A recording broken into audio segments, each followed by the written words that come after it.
یہ جس طریقے سے کئی کہانیاں چل رہی ہیں نا، یہ کنڈے بھی ایک کہانی ہے، اور ظاہر ہے جب بھی کوئی کہانی لانچ کرنی ہوتی ہے امت کے اندر کسی بڑی پرسنالٹی کے ساتھ اسے منسوب کیا جاتا ہے۔ تو یہ کنڈے منسوب کیے ہیں انہوں نے سیدنا امام جعفر بن محمد باقر بن علی بن حسین بن علی علیہم السلام اجمعین، المتوفى 148 ہجری۔ وہ کہتے ہیں امام جعفر کسی کو خواب میں آئے تھے، انہوں نے بشارت دی تھی کہ جو رجب کے کنڈے کرے گا تو اس کے لیے یہ بشارتیں ہوں گی۔ یہ تو سٹارٹ ہی خواب سے ہو رہا ہے، اس کا دین کے ساتھ کوئی لینا دینا نہیں، نہ امام جعفر کے ساتھ کوئی لینا دینا ہے۔ یہ وہ ایک پراپوگنڈا جو شیعہ کے ہاں چلا اور وہ کنڈے چل رہے ہیں، اور سنیوں کے ہاں بھی چونکہ امام جعفر ایک ڈومیننٹ پرسنالٹی ہے، ان کو رسپیکٹ دی جاتی ہے، ہم خود دیتے ہیں، تو چونکہ اب ان کا نام بولا گیا ہے، جس طرح کہ 11ویں کے اوپر شیخ عبدالقادر جیلانی کا نام بول دیا جاتا ہے تو وہ 11ویں چلنا شروع ہو گئی ہے، اس طرح سنیوں کے ہاں بھی چلنا شروع ہو گئی۔ باقی دوسری طرف اہل سنت میں جو اینٹی شیعہ ایلیمنٹس تھے، انہوں نے کوشش کی کہ جی اس سرمنی کو ڈیلیوٹ کرنے کے لیے انہوں نے ایک نئی کہانی ڈیوائز کی۔ انہوں نے کہا کہ اصل میں 22 رجب کو حضرت معاویہ ابن ابی سفیان رضی اللہ تعالیٰ عنہ کی وفات ہوئی تھی، اس وفات کی خوشی میں شیعہ جو ہے نا وہ کنڈے بناتے ہیں۔ یہ ایک نئی کہانی انہوں نے دریافت کی۔ تو یہ کہانی جب آپ نے دریافت کی ہے تو یہ کہانی دریافت جن لوگوں کے بارے میں کی ہے، سر ان کی بھی رائے لے لیں کہ ان کا موقف یہ ہے بھی ہے کہ نہیں، تو وہ آپ کو کہیں گے کہ ہمارے لیے حضرت معاویہ کی موت یا زندگی اتنی اہمیت کی حامل نہیں ہے کہ ہم اس کو سیلیبریٹ کریں۔ وہ تو کہتے ہیں ہم ان کو کوئی اہمیت دیتے ہی نہیں ہے، ہم ان کو اتنا امپورٹنٹ پرسنالٹی کے طور پہ نہیں مانتے۔ وہ کیا مانتے ہیں وہ ایک علیحدہ معاملہ ہے، لیکن وہ کہتے ہیں اتنا بھی ہم نے سیریس نہیں لیا ہوا ان کو۔ یہ اسی طریقے سے ہے جیسا کہ بریلویوں کو یہ کیا کہانی کی کروائی جاتی ہے اور دیوبندیوں کو کہ اہل حدیث اماموں کو نہیں مانتے۔ ہم بھی بچپن میں، میرا خود بھی سارے فرقوں میں، مطلب میرا تو بلٹ اپ سارا بریلویت میں ہوا ہے، تو اب یہ بہت بڑی کہانی اور چل رہی ہے۔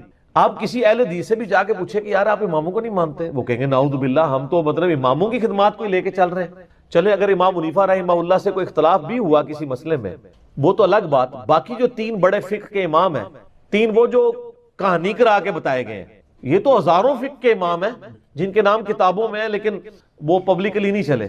یہ وہ 4 امام تھے جن کو فرقوں نے آپ سمجھ لیں پروموشن کرنا شروع کر دی، تو ایک معاملات چل گئے، پارٹیاں مل گئی ان کو۔ جیسے نبی الاسلام کی ایک بیٹی سیدہ فاطمہ کو پارٹی مل گئی، باقی بیٹیوں کو پارٹی نہیں ملی تو وہ بیچاری مشہور نہیں ہوئی۔ حالانکہ شیعہ کی معتبر کتابوں کے اندر یعنی نبی الاسلام کی 4 بیٹیاں، ایران کے شیعہ تو 4، وہ کہتے ہیں یہ تو انڈاؤٹڈ مسئلہ ہے، یہاں پہ کہانیاں انہوں نے کروائی ہوئی ہیں۔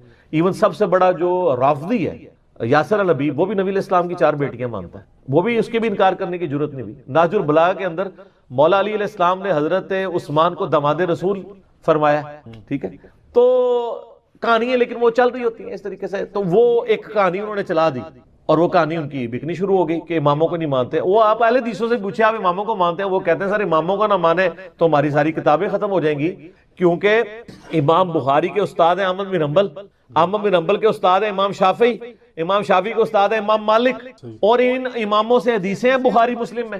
اگر ہم ان اماموں کو ہی نہ مانیں تو ان حدیثوں کو پھر ہم کہاں سے مانیں گے جن کی چین سے وہ آ رہی ہیں؟ وہ پھر آپ کو بتائیں گے کہ ہم اماموں کو بھی مانتے ہیں اور اماموں کی بھی مانتے ہیں۔ اماموں کو مانتے ہیں کہ ان کی رسپیکٹ کرتے ہیں، اماموں کی مانتے ہیں کہ اماموں نے ہمیں بتایا ہے کہ ہماری کوئی بات بھی کتاب و سنت کے خلاف ہو تو اس کو چھوڑ دو۔ ہم اماموں کی روایت کردہ احادیث کو مانتے ہیں، باقی ان کے جو فتاوی جات ہیں جو دوسری صحیح الاسناد احادیث یا صحابہ کی اقوال کی روشنی میں غلط ثابت ہوتے ہیں، ہماری روشنی میں نہیں ان کی روشنی میں، ہم ان چیزوں کو چھوڑ دیتے ہیں۔ تو اسی طریقے سے شیعہ کے بارے میں کہانی کرا دی، وہ حضرت معاویہ کی ڈیتھ کا دن منا رہے ہیں اور یہ سنی بھی ان کے دیکھا دیکھی شروع ہو گیا، ان کا اور چل رہا ہے۔ یہ اصالہ ثواب کے معاملے میں میرا بالکل کیٹاگوریکل ایک اوپینین ہے۔ لاکھوں لوگوں نے یوٹیوب پہ میری ویڈیو دیکھی ہے، مسئلہ نمبر 74۔ آپ اصالہ ثواب لکھیں یوٹیوب پہ، ٹاپ آف لسٹ میری وہ ویڈیو کھل جائے گی، اس میں نے ساری چیزیں بتائی ہیں۔ 11ویں ہو، میلاد ہو، محرم کی نیاز ہو، یا آپ کی یہ رجب کے کنڈے ہوں، ان ساروں کے بارے میں کہ یہ سب کی سب ایکٹیویٹیز دین میں خود سے داخل کی گئی ہیں۔ ہم ان کو کفر و شرک والا معاملہ نہیں کہتے لیکن بدعات تو ہیں۔ اب رہ گیا مسئلہ کہ اس طرح کی ایکٹیویٹیز میں جو کھانا ہے وہ حلال ہے یا حرام ہے، وہ بھی میں نے اس کے اندر بتایا ہوا ہے کہ کھانے کو حرام کہنے کے لیے یہ چیز ضروری ہے کہ آپ پہلے اس کی حرمت ثابت کریں۔ اس میں 2 طریقے ہیں، یا تو وہ چیز جو پکائی جا رہی ہے وہ حرام ہو، کوئی خنزیر بنا دیتا ہے تو حرام ہے، یا چیز تو پاک تھی لیکن اس کے ذبح کے وقت زبر کے ساتھ غیر اللہ کا نام لیا ہے تو وہ پھر بھی حرام ہو جائے گی۔ تیسرا مسئلہ ہے تقرب والا۔ تقرب میں اب دو طرح کے آپشن ہے. ایک تقرب یہ ہے کہ کوئی شخص یہ کہتا ہے کہ میں فلاں بزرگ کے اصالے ثواب کے لیے کر رہا ہوں, حضرت حسین علیہ السلام کو ثواب پہنچ جائے, ایک میری طرف سے ہدیہ, تو اس کے معاملے میں بھی ایسا کوئی سختی والا معاملہ نہیں. لیکن اگر کوئی تقرب یہ کر رہا ہے کہ یہ اصالے ثواب ان کو پہنچے اور وہ میرے مشکل کشا ہے اور اس کے بدلے میں یہ میری مصیبت حل کر دیں گے, تو وہ تو نیاز کے بغیر ہی عقیدہ شرکیہ ہے, نیاز سے سائڈ پہ رہ گئی, عقیدہ ہی غلط ہے. ٹھیک ہے نا. تو ہمارا تو موقف یہ ہے کہ ہمارے پاس کوئی اس طرح کی کھانے پینے کی چیز لے آتا ہے, ہم اس سے پہلے پوچھتے ہیں کس کے نام کی ہے. اگر وہ کہتا ہے اللہ کے نام کی ہے تو بسم اللہ پڑھ کے کھا لیں. اگر وہ کہتا ہے یہ فلاں بزرگ کی ہے تو اسے پوچھے یہ بزرگ کے نام سے مراد آپ کیا لے رہے ہیں, کیا ان کی رضا کی خاطر ہے, ان کے نام کا ذبیح ہے؟ تو سر یہ کوئی بھی نہیں آپ کو کہے گا, کوئی جاہل کہہ دے تو کہہ دے, وہ کہے گا نہیں اللہ کے نام دیے ثواب پہنچانا ہے انہوں نے. اچھا جی, پھر زیادہ وہم نکالنا ہے تو آپ پوچھ لیں کہ ثواب پہنچا کے کڈنا کہے وچوں جے تسی واقعی کھانا نہیں کھانا تے, جے کھانا کھانا ہے تو اتنے تک ہی سوال رکھو, زیادہ غلوف نہ کریں آپ کیونکہ غلوف کریں گے نا تو معاملات بگڑیں گے. اور یہ میں آپ کو اپنی طرف سے نہیں بتا رہا, صحیح بخاری میں سیدہ عائشہ نے نبی علیہ السلام سے پوچھا یا رسول اللہ علیہ وسلم یہ کچھ نیو مسلم ہے, ہمیں نہیں پتا انہوں نے ذبیحہ صحیح کیا یا نہیں کیا, تو یہ جب کوئی اس طرح کی گفٹ لے کے آتے ہیں ہم کیا کریں؟ آپ نے فرمایا بسم اللہ پڑھ کے کھا لیا کرو. اللہ آپ نے کہا کہ بلاؤ, آپ یہ بھی کہہ سکتے تھے حلف دلواؤ, یہ وہ وہم نکالا کہ مسلمان کا ذبیحہ ہے نا تو حسن ظن رکھو, زیادہ نیٹی گریٹی میں نہ پڑھو. ٹھیک ہے نا. اس کا غلط رزلٹ بھی نکال لیا یوسف القرداوی صاحب نے. انہوں نے وہ اسلام میں حلال و حرام ایک کتاب لکھی, اس میں انہوں نے لکھا کہ یہ جو غیر مسلموں کے بھی جو ذبیحے چل رہے ہیں نا, اور جو KFC میکڈونلڈ چل رہے ہیں جو ڈیفینیٹلی ذبیحے ہے ہی نہیں ہے, وہ اللہ کے نام کے کیا, وہ تو مطلب بالکل ذبح والا معاملہ ہی اس کے اندر اس طریقے سے نہیں ہے, نہ وہ اللہ کا نام لیتے ہیں. وہ کہتے ہیں بسم اللہ پڑھ کے آپ کھا سکتے ہیں, اور اس حدیث سے پلی لی. تو میں نے ان کا بھی رد کیا کہ سر ایڈی بھی کھلی چھوٹی نہ دو, مسلمان کا ذبیحہ ہے نا اس کے اوپر آپ کو وہم نہیں کرنا چاہیے اگر وہ مسلمان ہے. اب وہ اگلا مسئلہ شروع ہو جائے گا کہ وہ بریلوی ہے, دیوبندی ہے, اہل حدیث ہے, شیعہ ہے, یہ نئی کہانی کرنے کی ضرورت نہیں ہے. اہل کتاب کا ذبیحہ بھی حلال ہے. تو اگر آپ ایک دوسرے کو مسلمان ماننے کے لیے تیار نہیں, چلو اہل کتاب ہی مان لو. یہود و نصارہ کی عورتوں سے تو آپ کا نکاح جائز ہے سورۃ المائدہ کے پہلے رکوع کے تحت, اور اسی رکوع میں آتا ہے کہ اہل کتاب کا ذبیحہ بھی حلال ہے. جی ہاں, اگر وہ اللہ کے نام کے اوپر کیا ہو. تو اگر یہود و نصارہ کا اللہ کے نام کا ذبیحہ حلال ہے, تو جو آپ کے اپنے اہل کتاب ہیں قرآن کے فائنل ٹیسٹمنٹ کے ماننے والے, وہ تو old testament new testament tempered form میں مان رہے ہیں, اور وہ اتنے ظالم ہیں کہ نبی علیہ السلام کو وہ دجال سمجھتے ہیں, نعوذ باللہ. ظاہر ہے پیغمبر نہیں مان رہے, تو جب آپ کسی کو پیغمبر نہیں مان رہے, جس طرح ہم غلام احمد قادیانی کو پیغمبر نہیں مانتے, تو کیا سمجھتے ہیں؟ دجال کے اس نے دجل کیا ہے, جھوٹ بولا ہے. اس کے باوجود اللہ تعالیٰ کہہ رہا ہے کہ ان کا ذبیحہ بھی حلال ہے. اور جو آپ کے نبی کے عاشق ہیں, جو محمد اور آل محمد کے لیے جان دینے کے لیے تیار ہیں, سر ان کے اوپر آپ کم از کم یہودیوں نا سٹیٹس تو ان کو دے دیں. ٹھیک ہے, تو وہ آپ دینے کے لیے تیار نہیں ہے. اسی پہ میرا ایک کلپ بھی ہے, وہ کیا سنی شیعہ کا نکاح ہو سکتا ہے, اس کا بھی پھر اتنا مذاق اڑاتے ہیں. سر میں نے تو کہانی الٹ دی ہے نا, میں نے جو سوال کرنے والے سے یہ میرا کلپ لاکھوں, میں نے کہا یہ سوال نہ کریں سنی شیعہ کا, آپ یہ پوچھیں سنی کا بھی نکاح ہو سکتا ہے کہ نہیں. کیونکہ اگر سنی حنفی ہے تو وہ یا سنی حنفی دیوبندی ہوگا یا سنی حنفی بریلوی ہوگا, تو ہے تو دونوں سنی نا. سنی اہل حدیث ہوا تو وہ تو بہت دور بیچارہ بیٹھا ہے, اس کی تو کوئی اوقات ہی نہیں نا ان کے نزدیک, وہ تو بہت تھوڑے ہیں. وَيَرْزُقْهُ مِنْ حَيْثُ لَا يَحْتَسِبْ, اور اسے وہاں سے رزق دیتا ہے جہاں سے اسے گمان بھی نہ ہو. رزق میں صرف دنیاوی جو ہم مال دولت اس کو ایک رزق سمجھتے ہیں, یہ ایک رزق کا بالکل چھوٹا سا ٹوٹا ہے. اس سے بڑا رزق اللہ تعالیٰ ہمیں دے رہا ہے جس کی طرف ہماری توجہ نہیں ہے, اور وہ رزق ہے ہماری صحت. ایک شخص کے پاس کروڑوں روپے ہے لیکن اس کے گردے پھیر ہو چکے ہیں, تو کس کام کا ہے؟ ایک بندے کے پاس اربوں روپے ہے لیکن اسے معدے کا السر ہے, وہ چاٹ نہیں کھا سکتا, وہ گول گپے نہیں کھا سکتا, وہ بریانی نہیں کھا سکتا, چاہے اس کے جتنے مرضی ہوٹل ہو. تو دنیاوی بال و دولت کا آ جانا صرف یہ رزق میں سے, میں نے کہا یہ بالکل چھوٹا سا جز ہے, اس کو انسان یوٹیلائز کرے یہ بہت بڑی بات ہے. دنیاوی صحت جو اللہ نے انسان کو زندگی میں دی ہے, لوگ کہتے ہیں اللہ نے مجھے کیا دیا ہے. جو شخص یہ بات کرے نا اسے کہو جی 1 کروڑ پہ لے دو, اپنی ایک آنکھ نکال کے مجھے دے دو, کوئی دے گا؟ اپنا ایک بازو توڑ کے دے دو. تو آپ ذرا 1 کروڑ ساروں کے اوپر لگانا شروع کریں, اربوں کے تو آپ خود ہیں. اور یہ تو میں صرف سمجھانے کے لیے کہہ رہا ہوں, یہ تو آپ گن بھی نہیں سکتے. قرآن پاک میں اللہ تعالیٰ نے فرمایا نا کہ اللہ کی نعمتیں اتنی زیادہ ہیں کہ تم انہیں شمار کرنا چاہو تو شمار بھی نہیں کر سکتے. تو وہاں سے اللہ تمہیں رزق دے گا, تمہیں گمان بھی نہیں ہوگا. اب رزق کے لیے ضروری نہیں ہے کہ آپ کے پاس مال و دولت اور آپ کے ایسٹس بڑھ جائیں. یہ بھی اللہ تعالیٰ کا بہت بڑا رزق ہے کہ آپ کے پاس جو تھوڑے بہت ایسٹس ہیں وہ سلامت ہیں. کسی ایک میڈیکل کیس کسی گھر کے اندر 1 کروڑ پرتی بندے کو بھی لا کے زیرو پہ کھڑا کر سکتے. آپ کی زندگی میں کئی ایسے کیسز ہوئے ہوں گے جو دادے تک بک جاتی ہیں. اور مجھے واصف علی واصف صاحب کی بات یاد آ گئی. وہ کہتے ہیں میں وہ مسجد میں بیٹھا ہوا تھا تو ایک بندے کو میں نے دیکھا کہ وہ دعا مانگ رہا ہے کہ یا اللہ 25 سال پہلے جو میں نے دعا تجھ سے کی تھی وہ واپس لے لے. بس یہ دعا کر رہا ہے. کہتے ہیں وہ فارغ ہوا تو میں نے اس سے پوچھا کیا ہوا؟ اس نے کہا جی 25 سال پہلے میں نے اللہ سے رو رو کے ایک بیٹا مانگا تھا, میری بیٹی ہی تھی صرف, اور وہ بیٹا میرے گاٹے فٹ ہو گیا, یعنی وہ نشے میں مبتلا ہو گیا, سارا گھر کا مال اس نے بیچ دیا, مجھے کنگال کر دیا, تو میں اللہ سے کہہ رہا ہوں یا اللہ یہ اولاد واپس ہی لے لے. تو یہ بھی تو ہو سکتا ہے نا. سورہ توبہ میں آتا ہے, اللہ تعالیٰ آتا ہے اپنے جو فاسق و فاجر لوگوں کے بارے میں کہ اللہ تعالیٰ چاہتا ہے کہ ان کی اولاد کو ہی ان کے لیے عذاب بنا دے, اولاد بھی عذاب بن سکے. اس لیے میں دعا کیا سکھائی گئی ہے, ربنا حب لنا من ازواجنا وذریاتنا قرۃ اعین واجعلنا للمتقین اماما. اے اللہ ہماری بیویوں اور ہماری اولاد میں آنکھوں کی ٹھنڈک بنا اور ہمیں پرہیزگاروں کا امام بنا, ہماری آنے والی نسلیں پرہیزگار ہوں, ورنہ یہ تو مصیبت بھی گلے پڑ سکتی ہے. تو ایک میڈیکل کیس آپ کو کہاں سے کہاں لے کے جا سکتی, ایک بچے کا نافرمان ہونا آپ کو کہاں سے کہاں لے کے جا سکتی. اور اس سے بڑی ناکامی تو آخرت کی ناکامی ہے. ایسا بچہ بھی ہو سکتا ہے کہ جو آپ کی دنیا تو برباد نہ کرے لیکن آخرت برباد کر دے, اس کی وجہ سے آپ گناہوں میں مبتلا ہو جائے. تو یہ بھی رزق کی ایک فارم ہے. رزق صرف یہ نہیں ہے کہ آپ کے لیے مال پانی کھل جائے, بلکہ مال سبسسٹنس لیول پہ بھی موجود ہے, لیکن آپ کو کوئی ایسی تکلیف نہیں آ رہی کہ جس کی وجہ سے آپ کا مال نہیں نکل رہا. ورنہ ایک بندہ 10 لاکھ روپے مہینے کا کماتا ہے اور 9 لاکھ روپے اس کا نکل جاتا ہے, کیا فرق پڑا اس کو؟ اس نے کون سا ایسٹ بنا لی ہے. اور جو اذیت گزار رہا ہے وہ اولاد, اس کو تو کوئی سوچ بھی نہیں سکتا, ذہنی ٹینشن ہے. صحیح بخاری مسلم میں حدیث ہے, نبی علیہ السلام فرمایا ہمیشہ اپنے سے نچلے لوگوں کو دیکھو تو تمہیں یوں اللہ تعالیٰ کی نعمتوں پر صبر نصیب ہوگا اور قناعت نصیب ہو جائے گی, اوپر نہ دیکھو. اور پھر بخاری مسلم میں یہ حدیث ہے کہ ابن آدم کے پاس اگر سونے کی 2 وادیاں ہوں تو وہ خواہش کرے گا تیسری وادی بھی مجھے مل جائے, اس کا پیٹ صرف قبر کی مٹی بھری. والعیاذ باللہ تعالی. بخاری مسلم دونوں میں حدیث ہے کہ انسان کہتا ہے میرا مال میرا مال میرا مال. نبی علیہ السلام فرمایا تیرا مال تو وہ ہے جو تو نے کھا پی لیا یا پہن کر بوسیدہ کر دیا یا اللہ کی راہ میں خرچ کر کے آخرت کے لیے محفوظ کر لیا. باقی جتنا مال ہے وہ تو تیرے ورثہ کا مال ہے, تو کہتا ہے میرا مال ہے.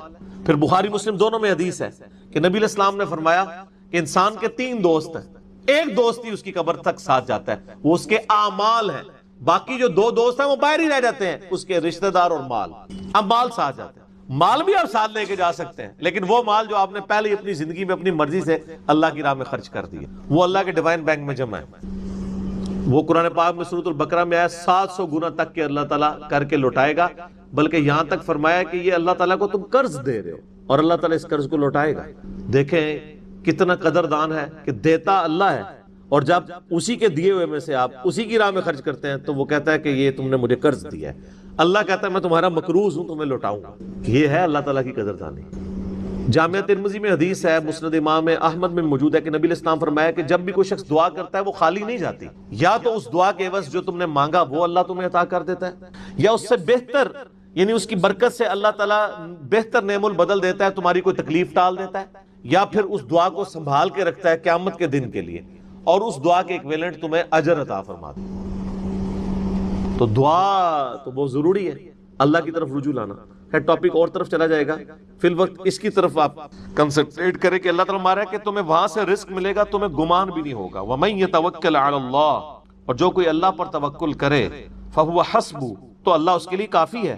ان اللہ بالغ امری, اللہ تعالیٰ تو اپنا کام پورا کر کے رہتا ہے, لیکن قد جعل اللہ لكل شيء قدرا, اللہ نے ہر معاملے کے لیے ایک اندازہ مقرر کر رکھا ہے.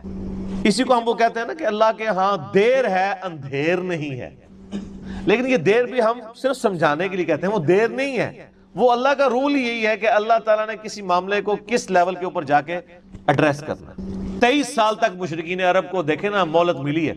کتنے لوگوں نے کہا کہ دیکھو کان پک گئے ہیں ہمیں سنتے ہوئے, نبی علیہ السلام ہمیں دھمکیاں لگاتے ہیں کہ قوم عاد قوم سمود کی طرح تم بھی برباد کر دیے جاؤ گے, جب وقت کے پیغمبر کا انکار کرو گے تو عذاب تو کوئی نہیں آ رہا.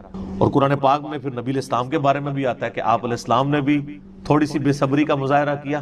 سورۃ الانعام کے سٹارٹ میں آپ پڑھ کے دیکھ لیں تو اللہ تعالیٰ نے پھر جلال فرمایا کہ اے نبی تم چاہو تو جاؤ زمین میں کوئی سرنگ تلاش کر لو, یا آسمان میں کوئی سیڑھی لگا کے ان کی مرضی کا معجزہ انہیں لا کے دکھا دو.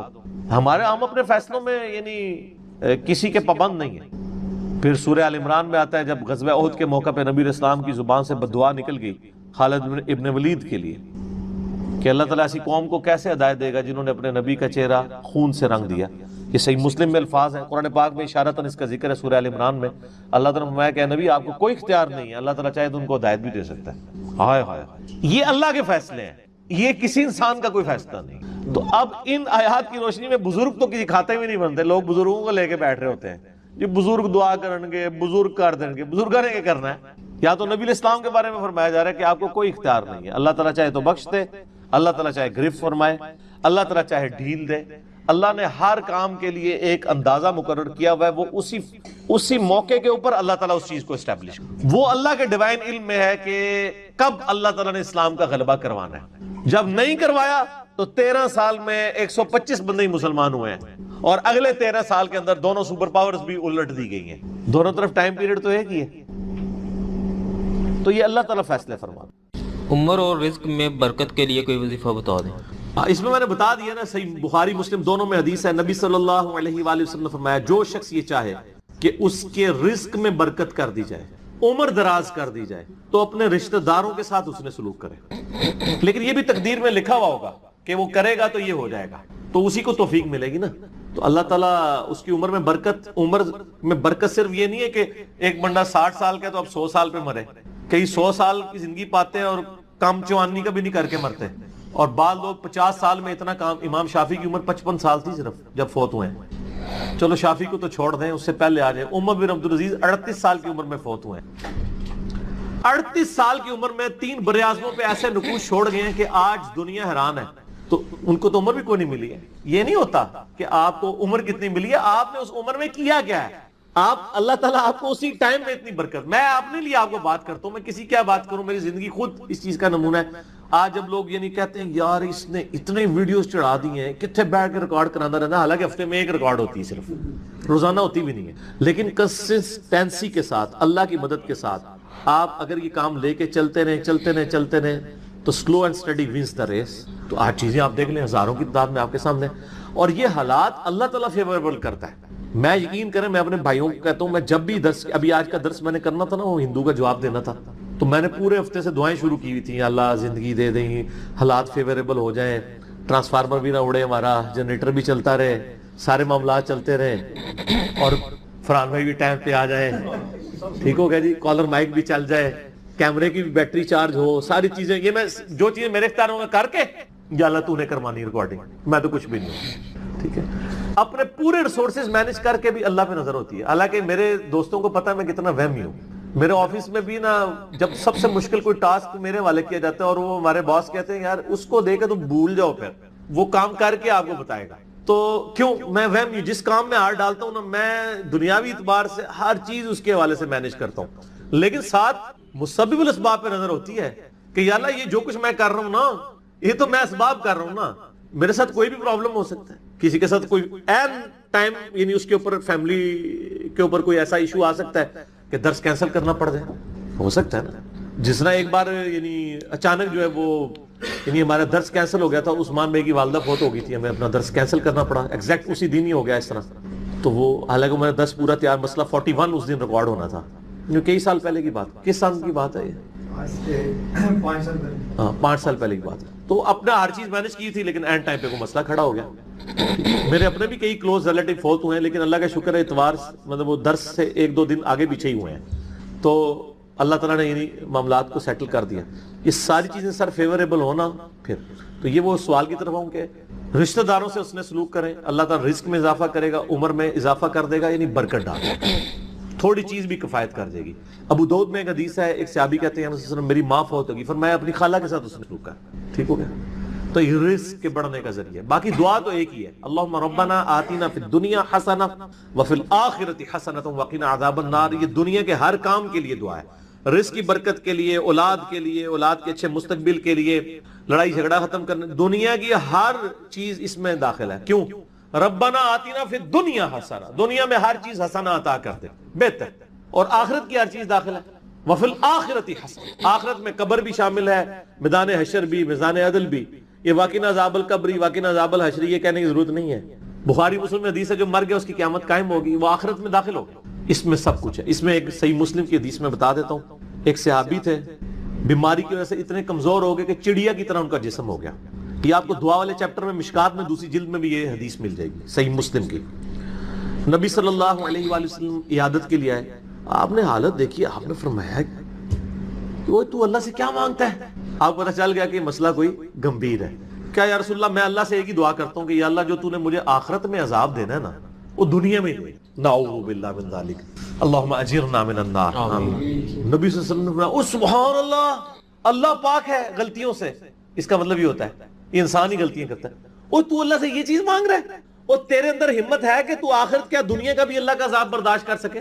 اور تجھے تو چاہیے تھا تو دعا کرتا اللہم ربنا آتینا فی الدنیا حسنہ وفی الآخرۃ حسنۃ وقنا عذاب النار. وہ دنیا اور آخرت میں, یہ فنیٹک وہ صوفیہ والا کنسیپٹ نہیں. ٹھیک ہے, دنیا میں گگڑے بن کے رہو اور اس طریقے سے جوئیں بھی ڈلی رہے اور کپڑے بھی اتارے رکھو اور پہنچے ہوئے بزرگ, یہ پتہ لگا کتنے پہنچے نا.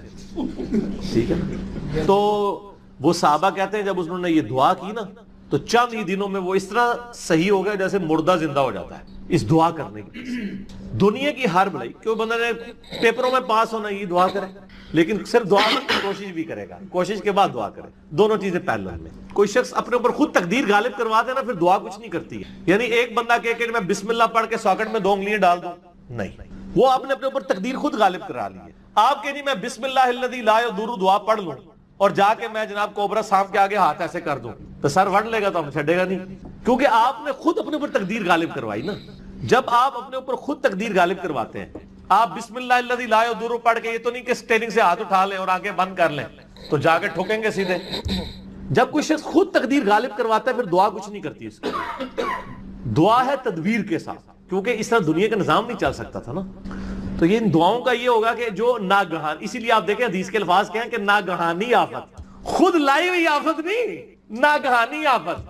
آپ جا کے سانپ کے بل میں جا کے ہاتھ کو سیڑ دیں اور آپ کے میں نے پڑھا اعوذ بکلمات اللہ التامات من شر ما خلق, کچھ بھی نہیں ہونا, کیونکہ آپ نے اس دعا کی خود وائلیشن کر دی ہے.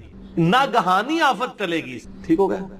اور جو آپ اپنے اوپر خود طاری کریں گے وہ نہیں ٹلنے گی, وہ اس طریقے سے نہیں ٹلے گی. اس لیے یعنی یہ دعائیں وغیرہ پڑھیں, اس کے بعد تدبیر بھی کیا کریں. ویسے ہم باقی معاملات میں کرتے ہیں, کسی شخص نے صرف دعا پڑھ کے اپنا پیٹ نہیں بھرا, نہ پیاس بجھائی ہے, ہمیشہ کھانا بھی کھاتے ہیں پانی بھی پیتے ہیں, اور ان کو کہتے ہیں اسباب بھی ساتھ رکھیں. ٹھیک ہو گیا جی. وما من دابۃ فی الارض, اور زمین پہ چلنے پھرنے والی کوئی بھی مخلوق ایسی نہیں ہے, الا علی اللہ رزقها, مگر یہ کہ اس کا رزق اللہ کے ذمہ کرم کے اوپر ہے. ہمیں تو چند ایک مخلوقات نظر آ رہی ہیں نا جن کا رزق آپ دیکھ رہے ہیں. ابھی اگر آپ کو ویل مچھلی کا رزق بتایا جائے جو پیسیفک میں اور اٹلانٹک میں آج بھی ہزاروں کی تعداد کے اندر ہے, ایک چھوٹی ویل مچھلی بھی ایک وقت کا 500 کلو گوشت کھا جاتی ہے, 500 کلو. اور جو بڑی ویل مچھلی ہیں وہ تو آپ چھوڑ دیں, 30 ہاتھیوں کے برابر بھی ویل مچھلی ہے. اتنی بڑی بڑی ویل مچھلی ہیں, 30 ہاتھی 30 ان کے برابر ایک ویل مچھلی. اس کا رزق بھی اللہ تعالیٰ پورا کر رہا ہے. آپ کو تو بس چڑیاں نظر آ جاتی ہیں زیادہ زیادہ, تو کسی کے دماغ میں آ سکتا ہے کہ یار چڑیوں کا رزق اللہ پورا کر رہا ہے, تو زیادہ زیادہ اتنا ہی دماغ میں رزق آتا ہے. آپ ذرا ان جانوروں کے بارے میں سوچیں, اتنے بڑے بڑے جانور سمندر کے اندر, خشکی میں تو اتنے بڑے جانور ہی نہیں ہیں جتنے پانیوں کے اندر موجود ہیں, اور ان تمام کے رزق کی ذمہ داری اللہ تعالیٰ نے لی ہوئی ہے. لیکن یہ رزق کی ذمہ داری ہے کوشش کے ساتھ جڑی ہوئی ہے. یہ نہ سمجھیں کہ ویل مچھلی کے منہ میں آ کے اللہ تعالیٰ کو چیز ڈال دیتا ہے, نہیں, کوشش کرنی پڑتی ہے. انسان کو بھی کوشش کرنی پڑتی ہے. اللہ نے دنیا کو اسباب کے ساتھ جوڑا ہوا ہے. ہاں, کوشش کرو گے رزق ملے گا. پوٹینشلی رزق اللہ تعالیٰ نے قیامت تک کے لیے اس پلانٹ ارتھ پہ رکھ دی ہے. دیکھیں, آج سے آلموسٹ 200 سال پہلے تک تو کسی کو پتہ ہی نہیں تھا کہ زمین میں انرجی کا اتنا بڑا خزانہ موجود ہے تیل کی شکل میں. 1853 میں وہ پہلا کنواں پنسلوینیا میں امریکن سٹیٹ کے اندر دریافت ہوا تھا, کرنل ایڈون نے کیا تھا. اتنی ماشاءاللہ مٹھی داڑھی تھی, ہے کرسچن تھے ویسے وہ. اور عرب ملکوں میں وہ تو 20ویں صدی کے اندر تیل نکلا ہے, 1960 کے قریب جا کے یہ تیل نکلا ہے عرب ملکوں میں. اب میرا سوال یہ ہے کہ 1300 سال تک سارے بزرگان دین حج عمرے کے لیے جاتے رہے, جو نیچے نگاہ مارتے تھے تو 7 زمینیں کراس اور اوپر عرش پہ نگاہ پہنچتی تھی, کسی بزرگ کو تیل نہیں نظر آیا عرب کی سرزمین میں. ایسے بزرگوں سے جان چھڑا سکتے تھے, اتنے تے گئے نہیں ہون گے, تے مکے مدینے تے گئے سن نا, اتوں لنگے نے نا, کسی نے تیل نظر آیا. دنیا کو اللہ نے بقدر ایفرٹ رکھا ہے. اور یہ بھی اب مزید کوئی 50-60 سال کا تیل رہ گیا. پھر آنے والی دنیا ذکر کرے گی کہ انسانیت نے 250-300 سال ایسے دیکھے ہیں کہ اللہ نے ان کو ایک ایسا خزانہ دیا تھا کہ جس کو یوز کر کے ٹرینیں چلتی تھیں, ہوائی جہاز اڑتے تھے, اور وہ زمین سے تیل نکلا تھا. بعد کے لوگوں کے لیے تو ابھی پرابلم ہے ظاہر ہے, اسی لیے تو اب بیٹریوں کی طرف, سولر کی طرف شفٹ ہو رہے ہیں. لیکن بہرحال سولر ہو یا بیٹریاں ہوں, وہ تیل کا تو مقابلہ نہیں کر سکتی. آپ کو 1 لیٹر پیٹرول جو انرجی دیتا ہے, وہ انرجی بنانے کے لیے تو آپ کو کتنا بڑا ایریا چاہیے سولر پینلز کا, تب وہ انرجی ملے گی. تو اس کے لیے تو پھر آپ جہاز جو سولر والے انہوں نے بنائے بھی ہیں نا, وہ اتنے بڑے بڑے جہاز ہیں اور مسافر اس میں تھوڑے سے ہی بیٹھتے ہیں.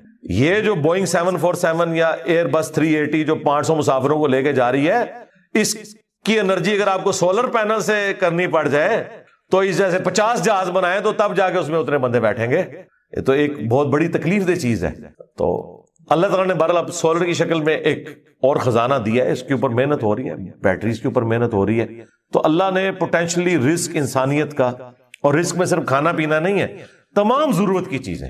اس وقت تو ہمارا رزق, وہ مجھے اشفاق احمد صاحب کی بات یاد آئی, وہ کہہ رہے تھے 1960 میں وہ کہہ رہے تھے کہ میری تنخواہ کا 10% کیا 5% بھی ان چیزوں پہ نہیں لگتا تھا جن چیزوں پہ اب آ کے میری تنخواہ کا 80% لگ رہا ہے. کیونکہ اس وقت انسان کی بنیادی ضرورتیں نہیں ہوتی تھیں. بلکہ آپ لوگوں نے اپنی زندگی میں دیکھ لیا ہے کہ پچھلے 10-12 سال کے اندر آپ کی زندگی میں 2 چیزیں, ایک سمارٹ فون اور دوسرا انٹرنیٹ, یہ ایسا داخل ہوا ہے کہ آپ گرمی میں پنکھا بند کر کے بیٹھ جاتے ہیں, انٹرنیٹ نہ بند ہو جائے کہیں, اگر یو پی ایس بند ہو گیا, کیونکہ وہ تو آپ کی سانس چلا رہا ہے نا. پہلے یہ سانس بند ہوتی تھی پنکھا بند ہونے سے, اب پنکھا بند ہونے سے نہیں ہوتی. آپ نیٹ کا کنیکشن دیں, 2 گھنٹے بیٹھ کے لوگ نیٹ کے اوپر اور واٹس ایپ پہ ایک دوسرے کے ساتھ میسجنگ کرتے رہیں گے, پسینے چھوٹ رہے ہیں, ان کو کوئی پرواہ نہیں. پنکھا بند ہے, کوئی پرواہ, نیٹ بند کر دے, پنکھا چلتا رہے, وہ کہیں گے زندگی سے موت بہتر ہے. یہ ہو گیا. تو یہ تو آپ کی زندگی میں ابھی انٹر ہوئی ہے نا چیز. الیکٹریسٹی ایک بنیادی ضرورت بن چکی ہوئی ہے. یہ سارا رزق ہے اللہ کی, نعمتیں ہیں اللہ تعالیٰ کی, اور اللہ تعالیٰ یہ ساری نعمتیں وقت کے ساتھ ساتھ ایکسپلور کروا رہا ہے. پوٹینشلی زمین کے اندر موجود تھیں. تو اللہ تعالیٰ فرماتا ہے تمام چلنے پھرنے والوں کے رزق کی ذمہ داری ہمارے اوپر ہے. وَيَعْلَمُ مُسْتَقَرَّهَا وَمُسْتَوْدَعَهَا, اور اللہ تعالیٰ کو ہر جاندار کے ٹھہرنے کی جگہ بھی معلوم ہے, اور الٹیمیٹلی جہاں اس نے سپرد ہونا ہے وہ جگہ بھی معلوم ہے. اللہ اکبر. ٹھہرنے کی جگہ تو آپ کو سمجھ آ رہی ہوگی کہ اللہ تعالیٰ کو یہ پتا ہے کہ کس انسان نے کہاں پہ رکنا ہے, کس شیر نے کس غار میں رہنا ہے, کس مگر مچھ نے کس میٹھے پانی میں گزارا کرنا ہے, کون سی ویل مچھلی کس سمندر میں ہے, اور کہاں کہاں اس نے اپنا وقت گزارنا ہے. صرف یہ اللہ کے علم میں نہیں, وَمُسْتَوْدَعَهَا, اس نے مر کے جہاں پہ جانا ہے وہ جگہ بھی اللہ کو معلوم ہے. کس کی قبر جو ہے وہ مٹی کا ڈھیر بننی ہے, کس کی قبر سمندر میں بننی ہے, کس کی قبر شیر کے پیٹ میں بننی ہے, کس نے ایئر کریش میں ہواؤں میں بکھرنا ہے. ہر بندے کا جو الٹیمیٹ انجام ہے وہ بھی اللہ تعالیٰ کو ہر مخلوق کا پتہ ہے.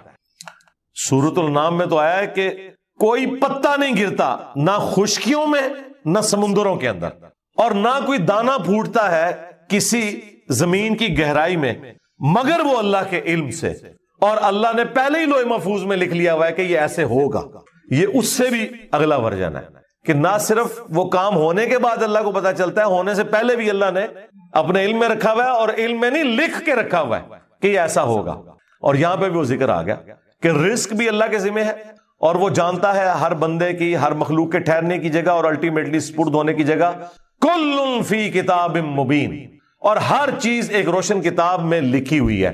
وہ اللہ تعالیٰ کی بہت بڑی ہارڈ ڈسک ہے جس میں ساری مخلوقات کی تقدیریں اللہ تعالیٰ نے لکھ دی ہیں. اور وہ کوئی اللہ تعالیٰ نے یعنی خود سے کوئی محنت نہیں, وہ جامع ترمذی میں حدیث ہے, اللہ نے قلم کو پیدا کیا اور پھر اس سے کہا کہ لکھ جو کچھ ہو چکا اور جو کچھ ہونے والا ہے. بس قلم چل پڑی اور سب کچھ اس نے لکھ دیا. ہر چیز اللہ کے اشاروں پہ ہو رہی ہے.